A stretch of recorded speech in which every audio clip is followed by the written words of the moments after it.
At 23, Anya had stopped asking for pocket money, not because she didn't need it, but because asking had started to feel humiliating. Since her parents passed away, she lived with her uncle, a decent man on the outside, practical, strict, always reminding her that money didn't come free. "You're grown now," he would say. "Earn if you want comfort." At first, he made her do odd jobs, typing documents, delivering files, helping at his friend's shop, running errands for people she didn't know. Sometimes she was paid, sometimes she wasn't. "It's experience," her uncle said. "You should be grateful." Grateful didn't pay phone bills. Grateful didn't buy independence. Every month felt the same. Small notes handed over reluctantly. Questions asked for every rupee. Reminders that she was a burden. She stopped asking. Waiting didn't work. Odd jobs didn't last. That evening, when her uncle handed her a small folded note and said, "Make this last the week," something inside her cracked. Quietly, invisibly, the kind of crack that doesn't heal fast. She went out for a walk. Not angry, just empty. That's when she saw the bar. Neon lights glowing softly, music spilling onto the street, laughter floating out like freedom. Anya stood across the road longer than she realized. She wasn't thinking about alcohol or nightlife. She was thinking about choice. Inside, the world felt different. Dim lights, steady rhythm, confident movements. Women behind the counter worked with control. No hesitation, no explanations. No one questioned why they were there. She asked for the manager. He looked her over calmly, not judging, just assessing. "Experience?" "No."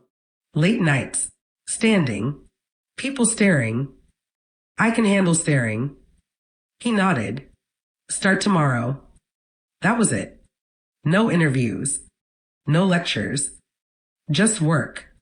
The first night was overwhelming. Music loud, voices close, eyes watching. She learned fast. How to smile without inviting. How to speak firmly without sounding rude. How to protect her space without fear. By the end of the shift, she earned more than an entire week of odd jobs. When she counted the cash alone in her room, her hands trembled, not from guilt, but relief. For the first time in months, she didn't feel small. Days turned into weeks. She told her uncle she'd found part-time work. He didn't ask where. He just nodded, relieved she wasn't asking him anymore. At the bar, she learned people without trying. Men drinking to forget, women laughing to survive, everyone hiding something. Some crossed lines. She shut it down calmly. The rules were clear. The manager backed her. Respect wasn't optional. Still, some nights she came home exhausted. Makeup wiped off, staring at the ceiling, wondering how life had turned out this way. But there was freedom. She paid her own bills, bought her own clothes, stopped counting coins before ordering food. Small things, but powerful. One evening, a customer asked, "Why do you work here?" She paused. Because the real answer wasn't simple. She wasn't there because she loved the bar. She wasn't there because she had no dignity. She was there because depending on someone who controlled her had started to feel like a cage.